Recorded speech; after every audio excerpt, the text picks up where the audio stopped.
Assalamualaikum warahmatullahi wabarakatuh. My name is Nur Shakinah binti Abdurrani.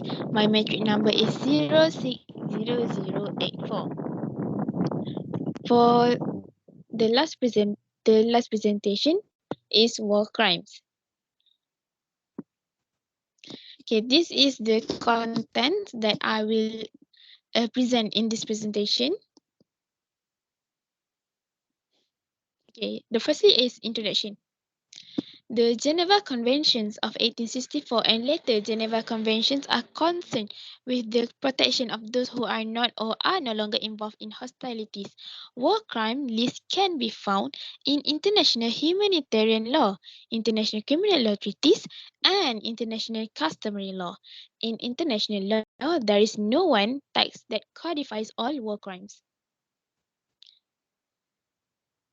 Okay, let's see this video first. Is the Russian military committing war crimes in Ukraine? As Putin's war rages for a second week, allied governments like Germany and the US are digging deeper into such reports. But what exactly constitutes a war crime? What we recognize as war crimes today takes root in the late 19th and early 20th centuries, where we start to essentially get formal rules of warfare. But it's the Nuremberg trials after World War II, when Nazi leaders and their supporters were tried in court for crimes against humanity and crimes against peace, that set the parameters of what are considered war crimes. In the aftermath of the trials, the world continued to reel from the violence and destruction of World War II. This is when major international agreements like the 1949 Fourth Geneva Convention and other treaties were drawn up, specifically designed to help establish protections for civilians caught in the crossfire of war. Protections that range from everything from murder, torture, and brutality to discrimination based on race, nationality, religion, or politics. These rules were then reinforced by what's known as international humanitarian law. But who holds the perpetrators of these alleged war crimes accountable? The International Criminal Court, made active in 2002, has jurisdiction over four main crimes: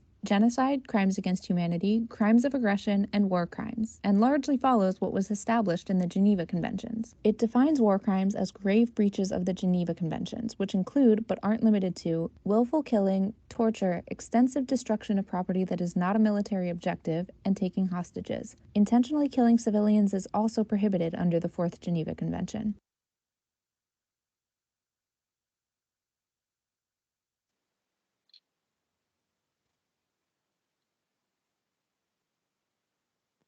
Okay, next is elements of the crimes. Article 8 of Rome Statute state that grave violation of the 1949 Geneva Conventions relating to international armed conflict are the major violation of international armed conflicts rules and conventions. Major violation of Article 3 of the four 1949 Geneva Conventions relating to non-international armed conflict are the serious violations of law and custom applicable in non-international armed conflict. Okay, there are two major components to war crimes. Firstly is a contextual elements where the conduct occurred during and was related with an international or non-international armed conflict. Secondly is a mental component that intent and understanding about both the particular act and the context. Okay, so from this major components to war crimes, the first one is contextual element, right? Okay, so the person or the state or the individual know and what he is doing. He conduct his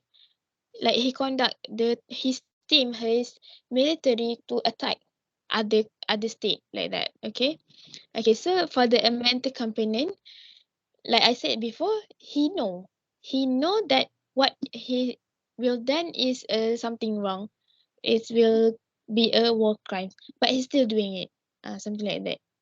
Okay, next.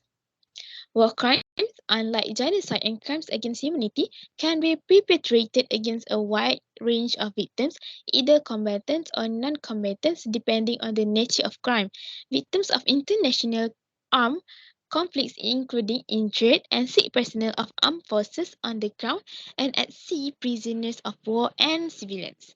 Persons taking no active role in non-international armed conflicts are protected, including members of armed forces who have laid down their arms or surrender, and those put hors de combat due illness, wounds, arrest, or any other reason. Medical and religious people, humanitarian workers, and civil defense personnel are also protected in both sorts of conflicts.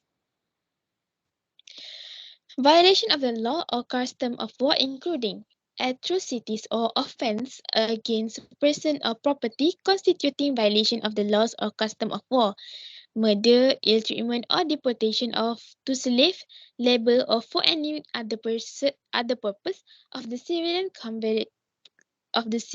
population in occupied territory, murder or ill treatment of prisoners of war or persons on the seas, killing of hostages, torture or inhuman treatment, including biological experiments,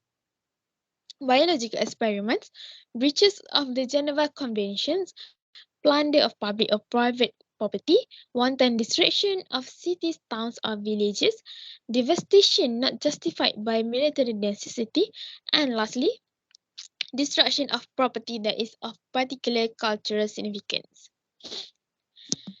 Next is the punishment of war crimes. Most war crimes are now punished by death or long-term imprisonment. Any incident of a war crime must be reported to International Criminal Court in order to receive one of these punishment ICC. Okay. The International Criminal Court ICC was established on 1st July 2002 with the goal of bringing war criminals to justice. The court's authority is founded on a treaty and it is supported by 108 different countries. Before a matter may be heard before the ICC, a few requirements must be complete. The crime must fall under one of the categories over which the court has jurisdiction. Genocide, war crimes, and crimes against humanity are among them. Only states that have consent to any and signed the ICC treaty are required to respect the court's jurisdiction. Therefore, military personnel from non-participating areas cannot be tried regardless of the war crimes they may have committed. Crimes that can be considered by the ICC must have occurred after the day the court was formally created. Nothing that occurred before to that date will be considered. War crimes that fulfill all of the criteria for an ICC hearing may be brought to trial so that a decision on how to punish the guilty parties may be reached.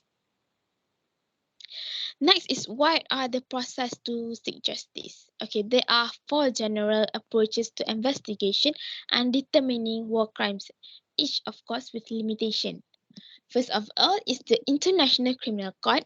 The second is a second possibility is that the United Nations transfer the job of the investigation committee to a hybrid international war crime tribunal to punish, for example, Putin in the case of Russia attack Russia attack Ukraine.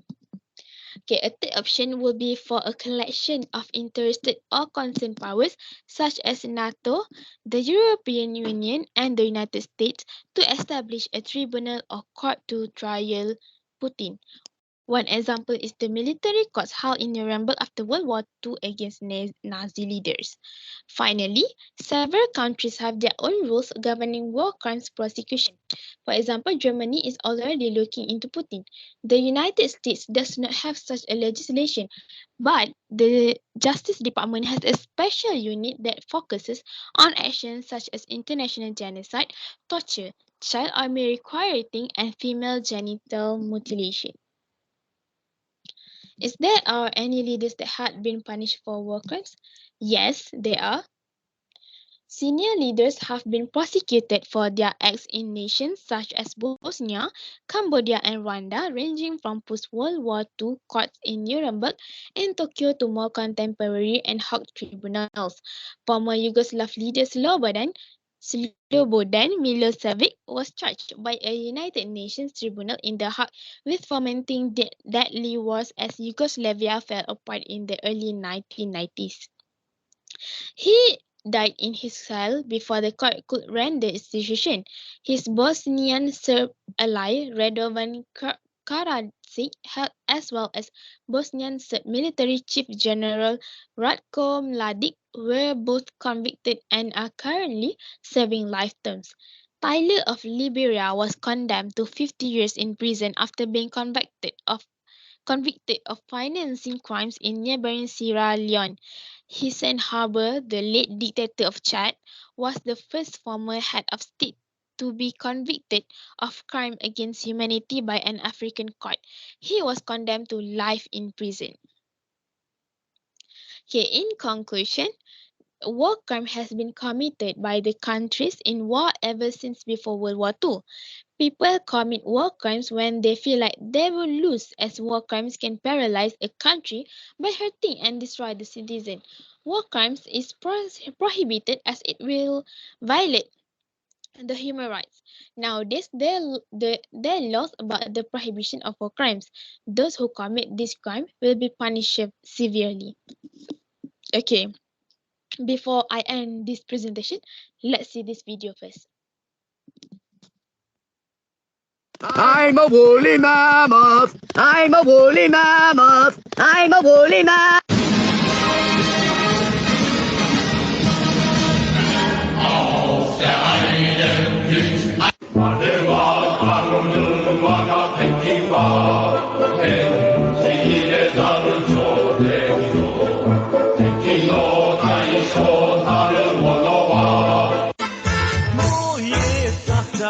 Zločinaci z rata, moje tata, zločinaci z rata.